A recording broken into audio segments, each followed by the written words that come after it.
മൂത്തോൻ കല്യാണം കഴിച്ചു കൊണ്ടുവന്നപ്പോക്ക് 100 പവൻ കിട്ടി. രണ്ടാമത്തെ മോൻ കല്യാണം കഴിഞ്ഞു വന്നപ്പോ ആകെ 10 പവനേ കിട്ടിയുള്ളൂ.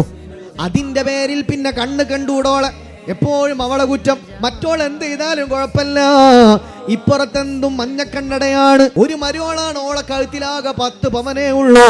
അവളാണ് വീടെല്ലാം അടിച്ചു വൃത്തിയാക്കുന്നത്, നല്ല ഭക്ഷണം ഉണ്ടാക്കുന്നത്, എല്ലാം ചെയ്യുന്നത് അവളാണ്. എന്നാലും അതെല്ലാം മഞ്ഞക്കണ്ണട നോക്കിയിട്ട് കുറ്റം മാത്രം പറയുന്ന സ്വഭാവമുള്ളവരുണ്ട്. എന്തുകൊണ്ട്? ഓളെ കഴുത്തിൽ 10 പവനേ ഉള്ളൂ. ഇപ്പുറത്ത് വേറൊരു രാജകുമാരി ഉണ്ട്, ഓക്ക് 100 പവനുണ്ട്.